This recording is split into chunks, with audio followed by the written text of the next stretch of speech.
Halo guys, balik lagi sama aku Andriaan. Salam tabeakan pahari samandiai.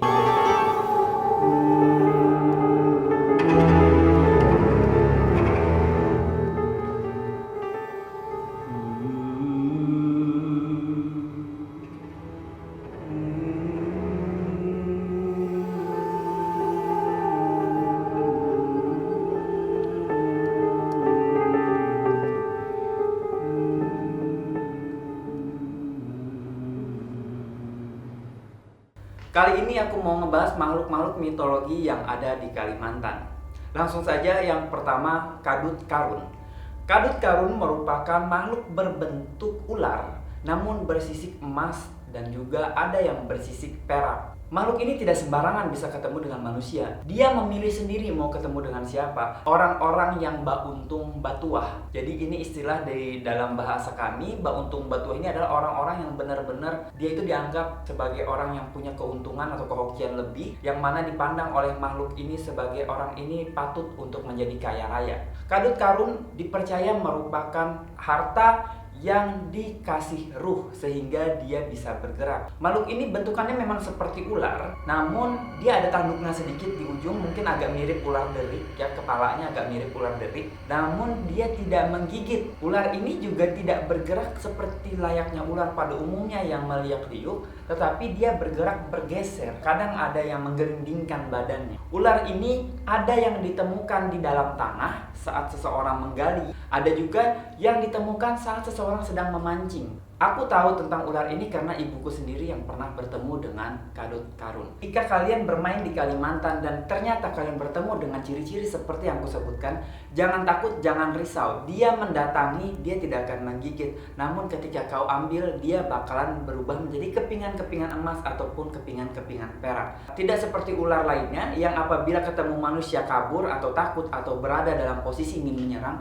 Ular ini tidak. Dia tidak memiliki ekspresi yang ingin menyerang, tidak ada menunjukkan tanda-tanda untuk adanya bahaya. Jadi silahkan tunggu sampai dia betul-betul sampai di depan kamu, maka dia akan menjadi kepingan emas ataupun kepingan perak. Sedangkan yang ketemu ular ini adalah ibuku sendiri, dan ibuku orang yang termasuk fobia sama ular. Jadi ketika melihat makhluk ini dia takut.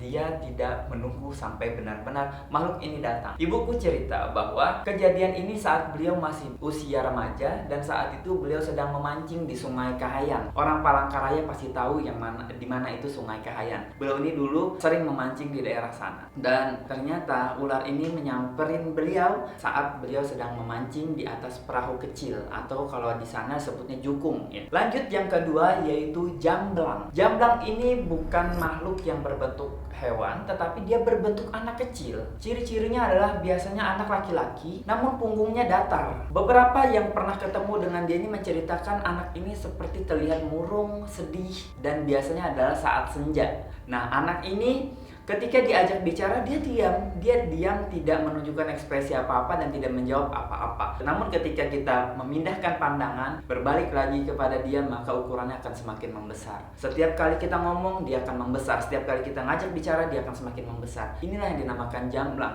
Ada juga yang menyebutnya sebagai kuntilanak laki-laki, karena dia berpakaian serba putih yang apabila dia membesar, badannya di sini akan datar, punggungnya akan datar, dan pakaiannya akan memanjang seperti pakaian kuntilanak, namun dia berupa laki-laki. Yang ketiga, hantu banyu. Hantu banyu adalah makhluk jin yang berada di air. Biasanya orang menyebutnya ini adalah gara-gara orang yang mati tenggelam atau orang mati lamas. Manusia yang tadinya tenggelam, korin berada di sungai tersebut atau di air tersebut, dan dia inilah yang akhirnya disebut sebagai hantu banyu. Pertanda munculnya hantu banyu adalah ketika ada batang kayu ataupun ranting ataupun batang pohon yang ketika dia timbul di atas air itu dia tegak sama sekali, tidak ada miring, tidak ada rebahan. Kebanyakan apabila batang pohon ataupun ranting ataupun cabang pohon yang apabila hanyut di air, dia keadaan posisinya adalah tenggelam seperti ini. Tetapi apabila dia tegak lurus dan dia hanyut seperti ini, itu pertanda sedang ada hantu banyu. Maka anak-anak di Kalimantan biasanya akan menyingkir, akan pergi dari sungai tersebut. Karena apabila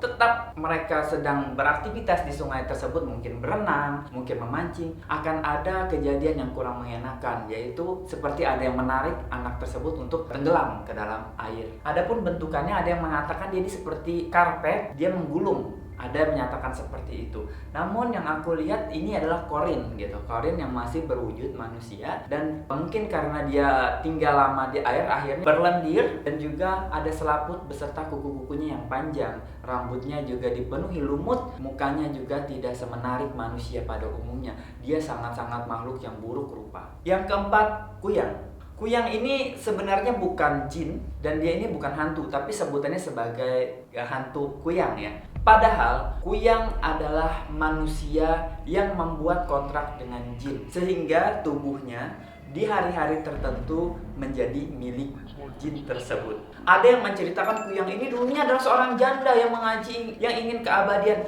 Aku sama sekali tidak setuju dengan hal itu. Sama sekali aku tidak setuju. Tapi mungkin yang dia temuin adalah memang saat itu kondisinya sebagai janda. Karena kuyang itu bisa siapa saja. Aku bisa jadi kuyang, kamu juga bisa jadi kuyang. Asalkan satu, kita tadi membuat kontrak dengan jin. Ada jin khusus yang nanti akan bertemu dengan kita, lalu kita membuat kontrak, membuat perjanjian. Mau apa? Kau mau apa? Minta apa sama dia? Di saat kau minta sesuatu, maka dia juga akan meminta imbalan. Nah, imbalan dari jin ini adalah di suatu malam khusus, dia akan mengambil alih badanmu. Makanya ada juga yang membuat sampai ruangan khusus, kamar khusus, bahkan ada yang gubuk khusus gitu. Dia jauh dari rumahnya, setiap malam-malam tertentu sesuai perjanjiannya dengan jin itu, dia masuk ke tempat tersebut, dia masuk untuk melepaskan tadi. Dia melepaskan, bertukar dengan jin yang mengambil alihnya. Ketika jin tadi mengambil alih badannya, maka dia menjadi kuyang. Perlahan kepalanya lepas. Orang yang menjadi kuyang, dia sadar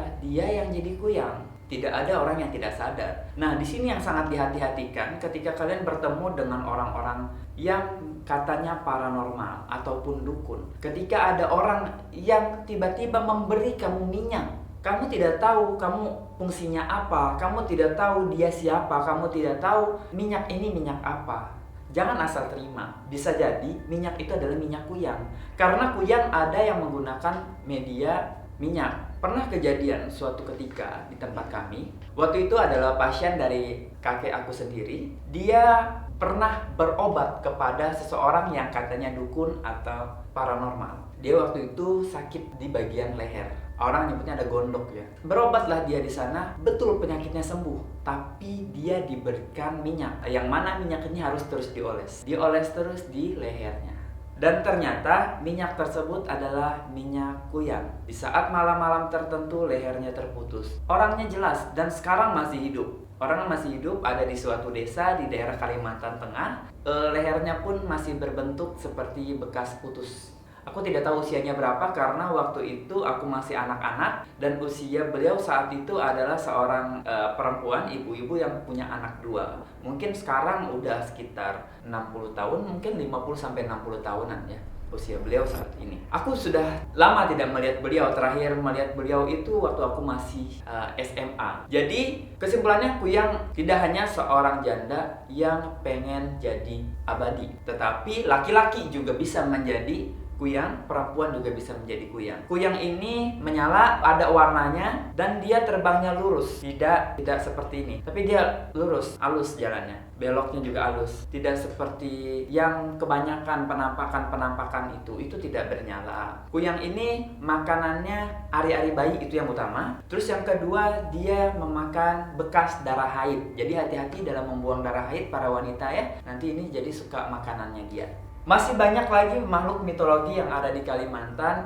Aku akan jelaskan semuanya sepengetahuan aku ya. Dan ini tidak bersumber dari Google, melainkan sumber dari pengalaman sendiri.